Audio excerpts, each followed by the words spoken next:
Are patients aware they have a disease? Are they aware they can get treated? Are they getting the right treatment? Do they get treatment in time? And is everyone in the family getting treatment? Or are there different socioeconomic barriers that maybe only the man gets treatment, or maybe only the oldest child gets treatment?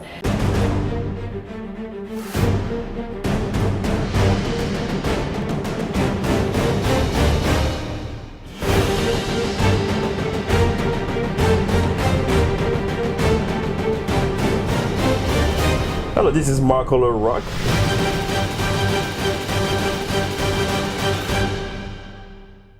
Welcome to Marco LeRoc TV. My name is Marco LeRoc. I'm your host for Inside a Great Mind, and so excited today to have Lori Spivey in Omaha, Nebraska. Can you believe it? Lori, how are you?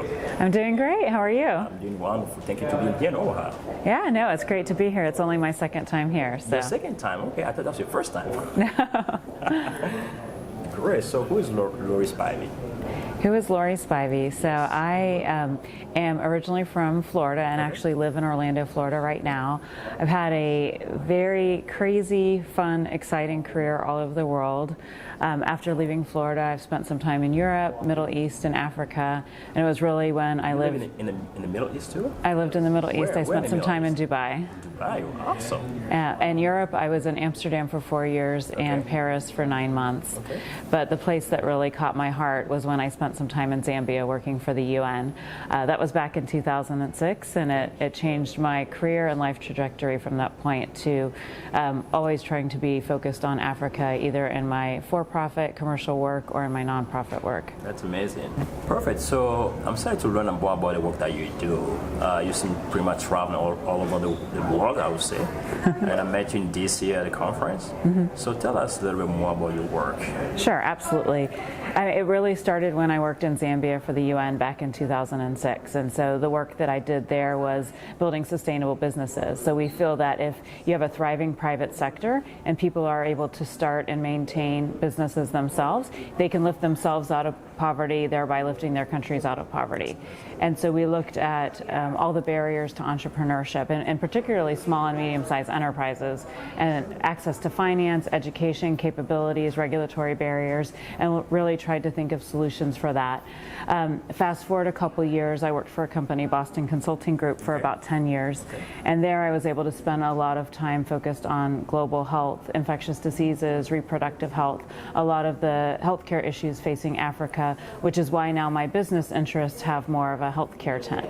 I'm not a clinician myself at all, but you're just interested in that industry. Absolutely, absolutely, and more the access side. So I tell people that I work with everything after R&D. So once a drug or a product has been developed, all the way till it gets to a clinic. So I'm not a physician, I'm not a nurse, I don't deliver the medicines or the treatment myself, but everything from regulatory policy, distribution, financing, access awareness, to even some of the demand side issues. So are patients aware they have a disease? Are they aware they can get treated? Are they getting the right treatment? Do they get treatment in time? And is everyone in the family getting treatment? Or are there different socioeconomic barriers that maybe only the man gets treatment, or maybe only the oldest child gets treatment? And so working with those. But we found lots of opportunities in the private sector with healthcare businesses that we're able to support. And just to even give a little bit more context, after I left BCG, I founded the Florida Africa Foundation to find a way to support healthcare businesses on a more full-time basis. So it's amazing what you're able to do with technology these days. And even though I live in Florida, we're able to do a lot of work with several entities in Africa. So how does the process work? You know, for you living here in the U.S., work with an entity like enough, how do you find them, and how does the process work? Because I think that'd be like a lot of groundwork, you know, to start to build those connections first, and to identify their needs, and then the financing, the trust, and all those stuff. Just give me a quick, just explain to me quickly how does the whole thing, the process work to get to? Sure, absolutely. So, I'm very fortunate in that I've worked on the continent for about 12 years, and so I have a big network of people that I've worked with, people that I've gone to school with, and so it started in Zambia. The first organization we worked with was based on a Zambia connection, and we started working with them. And then, you meet someone that needs some support in South Africa, so then we expand to South Africa. And then we go to a conference, and we met an amazing CEO of a company who runs a clothing company out of Malawi. So even though clothing isn't tied to health, she does support a group that's working to prevent HIV in rural women in Malawi, and so there was a health connection there. We met her, and then some connections in Kenya and Tanzania arose just through people who know others, and there's a need. And we also got hooked up with one of the USAID and State Department programs, the Young Africa Leaders Initiative, which actually has Yali. Okay. Yes. Okay. Yeah. And they actually have a fantastic pipeline of young entrepreneurs running small and medium-sized enterprises in need of financial assistance, business plan development, capital. And so we've been able to actually connect with a lot of entrepreneurs through there. Had a fascinating conversation with an eye doctor in Nigeria yesterday who runs 3 brick and mortar clinics and 1 mobile clinic in a rural area of Nigeria, and we talked about how we could partner with them and some of the things he's doing. That's amazing. It's just incredible how networks identify some of these opportunities for us. So let me change the subject a little bit, focusing on women and leadership. You're women, you're leading a lot of projects, doing great things. How do you inspire women to lead at work, in the community, and at home? How do you inspire women? Well, I think there's a lot of women out there that are already inspired. Absolutely. I mean, I've met so many incredible entrepreneurs, so many amazing women that are brilliant, talented, charismatic, that have these grand ideas, and sometimes they just need help executing them. So everything is there. It's just helping them turn that idea into a business plan. So I feel like the inspiration is there. They just might need the confidence. I had a conversation with someone a couple weeks ago, and all she really needed me to tell her is that she can do it. Wow. She has the skills. No, she hadn't been in an environment where anyone had ever really told her that before. Actually, that's probably happened a lot. I've also been in some situations where I work with a woman who is amazing. When she and I are one-on-one, she has it all. I mean, she's just so impressive. But then if I get her in an environment with an older person or maybe a male, it all disappears. She becomes very quiet.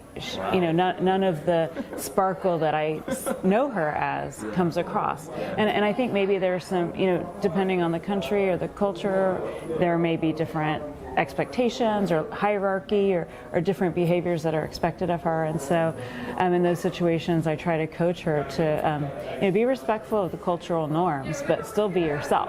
Show that person your spark and the brilliance and how amazing you are. There's ways you can do that. But I think that's, if a woman has acted a certain way over a few decades, then it's hard to change that behavior.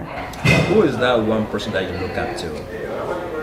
The one person that I look up to. One person that you look up to. Probably my dad. I mean, it's hard to say. I mean, both my parents are amazing in different ways, but the first person in my family to go to college, my dad has a construction company. He grew up on a farm and basically built a business that's been in existence for nearly 40 years. It's a construction company. He's been through so many downturns, upturns, housing crisis, housing booms, and while other businesses have gone out of business and have not been successful, his has been sustainable. He's built a good reputation in our community for doing business in a good way. He provides the best service. He's very honest, and he's self-trained. I mean, he's fantastic with numbers and finance in the business, and he's done it all on his own. He's one of the hardest working men I know, and he's a great role model. Wow, that's amazing. What would be your last advice tips to my audience?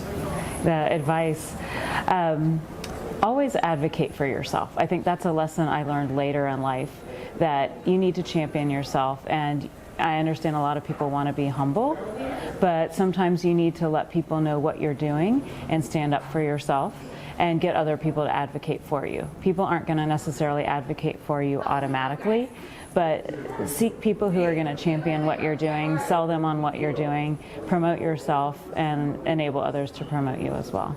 Lori, thank you so much for being on the show. I appreciate your time. Yeah, thank you so much.